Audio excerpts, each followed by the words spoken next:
Dan sekarang kita bahas tentang ruqyah yang sesuai syariat. Yang bagaimana hamba Allah? Ya, ruqyah yang sesuai syariat itu ruqyah yang sesuai dengan syariat Islam, tidak ada kontroversi, ya, tidak ada bentrokan dengan hukum-hukum syar'i. Ya, diambil dari bacaan-bacaan Al-Quran sebagai mantranya. Ya, perlu kita ketahui bahwa ruqa itu artinya mantra atau jampi. Ya. Maka ruqyah yang sesuai syariat, ya, yakni ruqyah yang diambil dari mantra-mantra Al-Quran, amalan-amalan sunnah dari Nabi SAW. Ya, semisal zikir pagi petang, ayat kursi. Ya. Kemudian sesuai syariat Islam maksudnya sesuai dengan hukum-hukum di dalam Islam. Semisal interaksi antara laki-laki dan perempuan, ya. Aurat, hijab itu diperhatikan di dalam pengobatan Islam. Nah, itu. Dalam ruqyah itu tidak boleh kita melihat aurat perempuan. Kalau dalam pengobatan fisik, itu boleh melihat aurat, menyentuh boleh dalam beberapa kondisi yang disebut darurat, ya. Tetapi dalam ruqyah itu tidak boleh, karena yang diobati bukanlah fisiknya tetapi ruhnya atau batinnya. Ya, begitu hamba-hamba Allah, ya. Kemudian ada doa dan zikir yang jelas dan sahih. Doa-doa yang jelas, ya, dan juga sahih. Jelas di sini tidak berbentuk mantra yang tidak dimengerti. Kalau sahih ini berupa pengulangan-pengulangan yang memang sesuai dengan syariat Islam, seperti itu. Lalu tidak bertasabuh. Bertasabuh di sini mengikuti tukang-tukang sihir, begitu, ya. Tidak bertasabuh artinya tidak mengikuti tukang-tukang sihir. Kemudian tanpa adanya sihir, tanpa adanya proses yang dicampur dengan sihir. Misalkan terapi Al-Quran dicampur dengan hipnotis, misalkan. Terapi Al-Quran dicampur dengan kebatinan, misalkan. Terapi Al-Quran dicampur dengan tenaga dalam, misalkan, ya. Tidak ada persilihan. Terapi Al-Quran dicampur dengan perdukunan, misalkan, tanpa adanya proses sihir, tidak boleh, ya. Yang terakhir, dalam ilmu ruqyah pasti diajarkan ilmu tertingginya adalah bertawakal kepada Allah Subhanahu wa taala. Peruqyahnya sendiri bertawakal kepada Allah Subhanahu wa taala.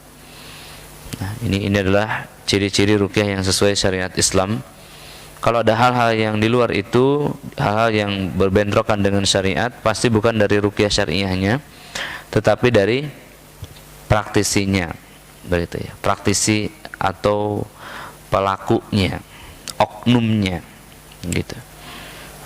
Baik, itu sebenarnya. Jadi ini adalah ciri-ciri ruqyah syariah. Di Indonesia ada Asosiasi Ruqyah Syariah Indonesia atau ARSI, itu yang menaungi seluruh asosiasi, ya, komunitas-komunitas ruqyah di Indonesia. Ketua umumnya saat ini Ustadz Ahmad Junaidi LC. Pembinanya adalah Ustadz Fadlan Abu Yasir LC.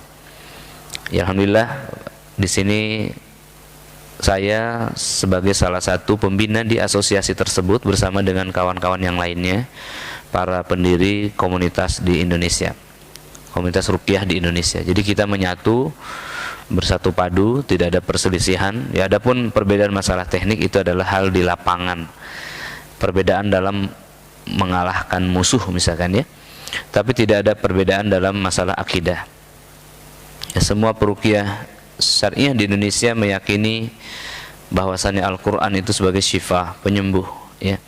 Dan kemudian meyakini bahwasannya peruqyah tidak bisa melihat jin, tidak bisa menangkapnya, menariknya, memasukin ke botol, ya, dan lain-lain.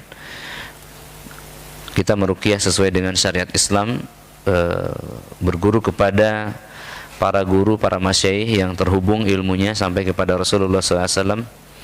Sebagai salah satu guru kita, ya, Syekh Abdul Baro, ya, bin Yasin Al-Ma'ani, beliau muridnya dari Syekh Al-Utsaimin, Syekh bin Bas, Syekh Nasruddin Al-Albani, begitu. Terhubung ilmunya, ya, keberkahan ilmunya kepada Nabi sallallahu alaihi wasallam.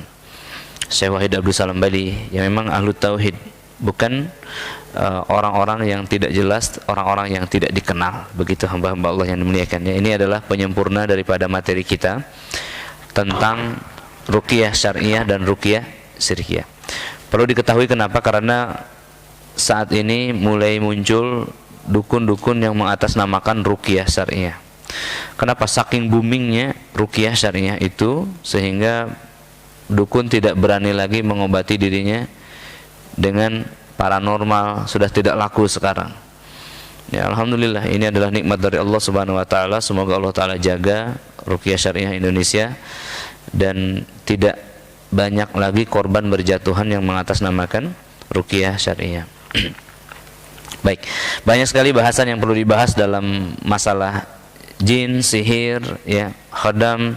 Tapi waktu pula yang membatasi kita, Bapak Ibu sekalian. Mudah-mudahan ini menjadi dasar pengetahuan kita berpijak dan kemudian kita mengenal dunia ruqyah lebih dalam lagi.